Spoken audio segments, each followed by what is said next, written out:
Frank Newfeld was art director, director of design and production, creative director, vice president of publishing, as well as member of the board of directors at McClelland and Stewart from 1963 to 1982. Newfeld has been recognized as one of the most significant book designers in Canada, working first with adult and later with children's titles. He has designed over 650 books. So they tell me, yeah. And won something like 170 awards. Welcome to the Bibliophile. Okay. Why book design? Did it come to you, or did you come to it? It actually came to me. I had started in theatre, stage design, and I was a member of LATP, which is London Artists Theatre Productions. At that time, Emlyn Williams, well-known Welsh actor, was semi-retired, and he was a major consultant to the group. And I studied theatre design at the Central School of Arts and Crafts. Just after the war was finished, I studied stage design, but everything persuaded me, including everybody, that maybe I'd be happier doing something else, such as being a butcher or... I did appear in the theatre a couple of times, until the theatre said you'd be better off staying backstage. Then, once the war started in Israel, I was one of the volunteers. Whilst I was in Israel, I got hurt. I did a few drawings, and the next thing I knew, they'd made me a war artist there. I went back to Central and decided to study illustration, and then came back to Canada in 1954. Maybe you can draw some parallels between stage design and book design.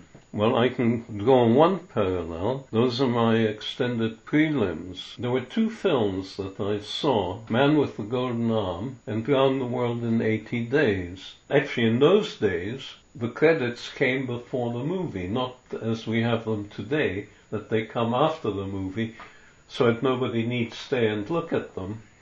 People can leave. Both of them had visual prelims. Around the World in 80 Days had all sorts of scenes, a travelogue, beautifully drawn, with names appearing up above. And the Man with the Golden Arm started, Saul Bass, I think, did it. So these were illustrations that were filmed? Yeah, they were beautiful drawings. His were drawings of an arm, juxtaposed in any number of positions, with the cast and other credits put in very nicely. And I thought to myself, why can't we do this in books? I brought in a couple of my favorite covers of yours and books. And if we look at Balls for a One-Armed Juggler, for example, by Irving Layton, that's what happens. You open the book and you have no idea why they put this dirty spot on this page. You think it's maybe a printing mistake. Yes. You also see that the page is it's a tan color. And yes. Why is that? And then, oh, wait a minute, that little dot is getting bigger. So maybe the first one wasn't an error. And finally, we see there's Irving Layton's photograph within a ball. Yes. It's doing exactly, and here he is again, a different image of his face, with the dot looking more like a ball. It's quite a few different pages, isn't it? And it's doing exactly what you've just said. Yeah, well that's how it all started. With the films. Yeah. I should mention that this book was designed in 1960 or 1959, and that period of, say, 1958 to 62 was extraordinary. What was going on in your life that, there was so much imaginative power? I think I can explain it. One, McClelland and Stewart, mainly thanks to Hugh Kane, who was the vice president, was an amazing company to work for. When they took me on as designer, they said, you will be the designer. We're not going to tell you what to design. We may not always like what you design, and we may not let it go through, but we're not going to tell you how to design the book. There's a sort of a joy in that freedom. Yeah, and two, which is really more important, nobody knew who the heck I was, which meant that I didn't get important books to do. Eventually, unfortunately, in a peculiar way, I was accepted as the man to give coffee table books to, that he could be trusted, that he knew the mathematics of book design. Here's one. This was one of the later ones. The Treasures of the National Archives of Ottawa. Money was absolutely no object in this one. The only thing that was objectionable in this no object was that I lost some of my freedom. I couldn't allow myself to play funny games with them. It would have been personally ostentatious. Bringing too much attention to the designer then. Thank you. Exactly. Or even daring to make a personal statement. And literally, since books were now costing $40, $50 a piece, I didn't feel, and nobody else did either, willing to play games. If we move back then to your training, who influenced you more than anyone else? At Central School, there were two people. One was Anthony Gross, who was an illustrator and a superb illustrator. Forsyth Saga is probably his best-known book. Took me under his wing by beating me up every time I came into his life-doing studio, but would then take me for a beer and start talking to me afterwards. An American, wonderful children's book illustrator, Maurice Sendak. Why? Simply because both of these people in the work that they did do emotionally to the subject rather than drawing unemotionally to the marketplace. What about emotionally to the content versus logically to that, the of content? course, yeah, that has to be. First and foremost, it's an author's book, and I think this has to be remembered. But what also has to be remembered is that just as an author doesn't need literary direction, nor should an illustrator need art direction from an author. Well, especially from an author. Yes. They're not experts. It's not so much that. What happens is that more often than not, the vision that the illustrator finds is far removed from the vision that the author has produced. When an author lets go of their book, it becomes the reader's book. Yes. So very nicely put. Yes. The same sort of thing holds true. Absolutely. With the illustrator or the design of books. But again, it's your book when you read it, and the way you design it is your interpretation of those words. It shouldn't be any other way, I guess. I think now is a good time to come in with... I didn't design this book. It was beautifully designed by Will Reuter, but it's Bernard Suit's Grasshopper, which is a very intense study of games, life, and utopia. This is probably my most favorite illustration commission, and I've done an awful lot of. I asked if I could combine drawings with text, and I would like to render the text in my own cartography. Bernard Suit, who's the author, agreed to this, and we actually did meet. You know what this reminds me of is once an author has written their book and they get into talks with a movie company. Most authors will just say, okay, or many will, give me the money and do your thing, and whatever comes of it, comes of it. It seems to me that it wouldn't matter if you talk with the author or not. In fact, it might be better that you don't talk to them. What do you think? Well, I had a bad reputation as far as authors are concerned. McMaster University set up an evening, and I was on a panel about book design and illustration, and the inevitable questions from the audience came along. One lady stood up and said, I understand you don't like working with authors. With Dennis Lee. No, that, yeah. I said, no, I like talking with authors if I like the author, but I think generally speaking I prefer working with an editor who objectively views this from the book's point of view, where the author views it from the author's point of view. What is the book's point of view? The message is the book's point of view.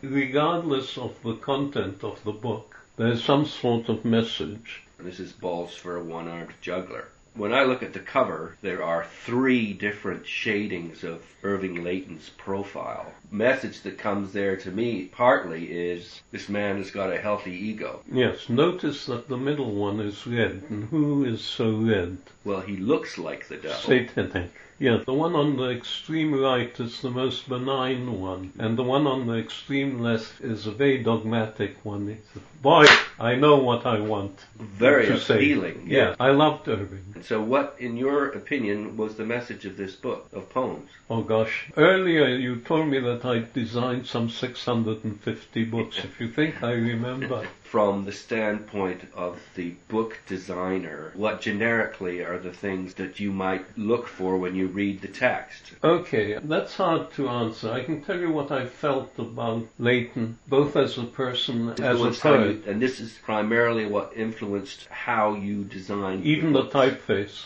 Would you say that your interaction with the author and their works leaves you with some kind of feeling? Yeah, and not necessarily the author and his work, sometimes just his work. Because I really stayed away, if I possibly could, from authors. One, I didn't want to like them before I read the manuscript. And 2, which would be even worse, really didn't want to hate them. You know, that's exactly what George Orwell said. He didn't want to meet the authors because it would influence the way he reviewed their work. Exactly. I must say, on the whole, I've been really lucky.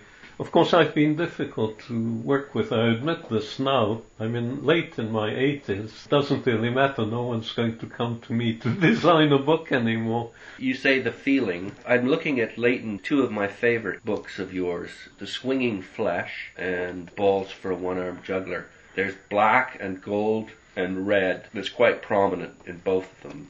Why is that? Well, the black and the red I've explained. I thought those were definitely Layton colors. In The Swinging Flesh, any introduction of a pale color would have been completely wrong because they were so strong. Let me find one other book of Layton's for you. Mm-hmm. And I really did like working on poetry books. And this was a completely different Layton. Doesn't look anything like the devil there. He looks like a very staid, conservative businessman, but someone who's laughing at himself sitting on a This great has big become rooster. A wealthy Layton. I like the way you're covering them in paper. You don't cover them in plastic like most people do. No, here's an interesting one where I purposely chose a paper that was a little bit transparent because I wanted the next page to come through. And this is Tête Blanche, the Mad Shadows. Okay, so let's stick on this. What is it about her? This looks like capillaries and arteries that lead into a lung, and purple and a sort of an orangey red. You're trying to convey your feeling for the message that the text brings out and or the individual that you've been in connection with. But there's also the commercial aspect as well. Yeah. And that is to try and get attention. Yes, that's true. Absolutely. This was before the days of chapters where you're not surrounded by each person being knowledgeable about books, but you had small bookstores where the owner was always evident, where the owner had probably read most of the books that were being sold, certainly knew of, if not knew, the author, and who could respond and guide. Also, in a peculiar way, simply because it wasn't mass-produced, the readership was much more knowledgeable, rather than coming into a store simply looking for anything that might strike the fancy of the person they were going to give the book to. So how does that affect the way you design it then? We had not yet reached the stage where we were influenced not to design the book. What does that mean? It means that sometimes the design of Red Carpet, of the Marie Claire Blais, might have become a bit intimidating for the new audience, who actually said, well, this isn't really a book to be serious about, simply because they'd come in to browse. Did I answer that? No. I didn't. No. I didn't think I did. You're saying what? That back then there are certain things that went into the design of this that today, because the bookseller isn't as knowledgeable about the authors and their books, that would be different. What is that? No, it was more that at the heyday of things, for better or worse, I assumed that the buyer knew, or at least knew of, the author and had come specifically for that book. And I could design the author rather than design the gratuity. So in other words, it was more about the character of the author and the work than it was about trying to sell the book or grab attention. Yeah, it was more that I didn't think it was necessary, that I had a much more knowledgeable buyership. So that gave you the freedom to do what? Exactly what I did, to play these games. The games, for example, with the balls. Yes. One of my favorite books.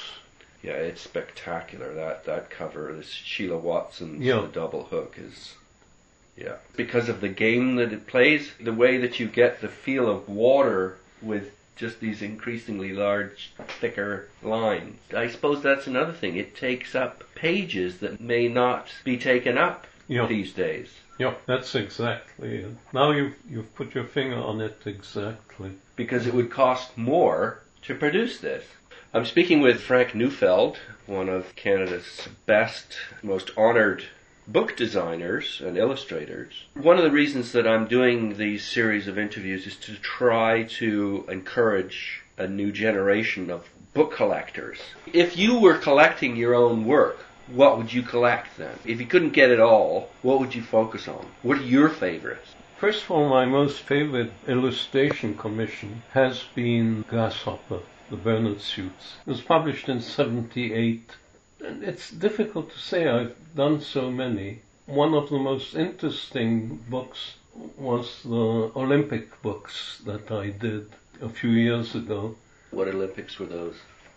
Both Winter and Summer Olympics. The Canadian Summer Olympics in Montreal. In 1976, prior to that? The Sapporo one, which was the small one, so they could have the total, both winter and summer. And it appeared in 3 different editions. It was a German publisher who came to Canada just to do the Olympic books.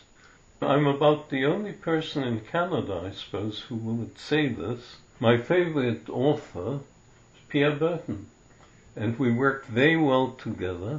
So you designed most of his books? Not only that, we did the Canadian Centennial series together. Did you know that? No. No? I've got 2. I'll show you another one. Sure. We did a whole series of books. One of them was Great Canadian Paintings. Ah, yes, okay. And if you look at the title page, you'll see Paintings, Elizabeth Kilbourne and Frank Newfeld. What happened there was going to be Elizabeth Kilbourne with her husband, who did the research, some research. In the choice of the paintings? She had some sort of malady about a month into it. Pierre called a meeting. I was told to select the paintings. You chose the works, plus you laid them out, of course. Yeah. I designed the book. Full of colour. Beautiful images. Yeah. And nicely printed, too. Well, that was printed by Mondadori in Verona, Italy. Montreal was going to print it because we were in partnership, or Jack was in partnership with the Weekend people, and they completely messed it up, and we had to scrap the whole thing, or they had to scrap, and we moved it to Italy, and the Italians did a wonderful job. Your recommendation for a collection of books would be the Canadian Centennial Library. Yeah. We printed, unheard of in Canada, 80,000 copies of each book. The nice thing is, they're probably pretty easy to get a hold of. They were. And they are still today, I would imagine. No. You can't find them? No. Why not? They were all mail order. But you can get them in used bookstores, I would imagine. Yes, I imagine you should be able to. Why should these be collected? They're Canadiana, and they're very good Canadiana. Subjects range from the making of a nation to Canadian humor. How many of them altogether? roughly? I think there were 8 or 9. There's some interesting things in there. Things that had never been tried. That was Pierre. You mean he liked to push the envelope? Take a look at the text. So just look, don't bother to read. What do you notice about them? Well, I noticed that at the bottom there's a lot of italics. No. You'll be amazed when I tell you. Take a look at the last line of each caption and each piece of text. Doesn't the last line come to the very end? Yes, it aligns an inch within the edge of the page. And that was a Newfeld Burton decision. I said, I don't know how the hell to do this. And Pierre said, I do. When we write it, you will find words in parentheses. And those you can use if you need them, or you can throw away if you Oh, isn't that great? There are no short lines. All the lines go all the way across in each case. Which has never been tried again. Believe me.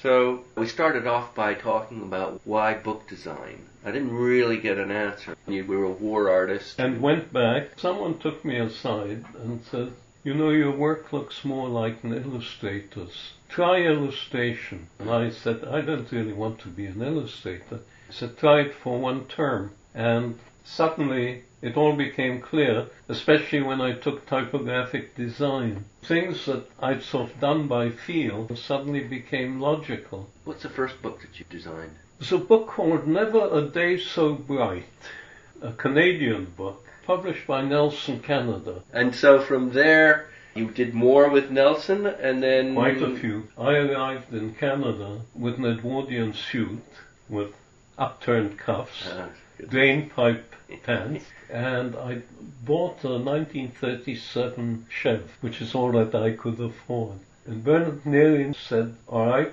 this was with my second or third book for them.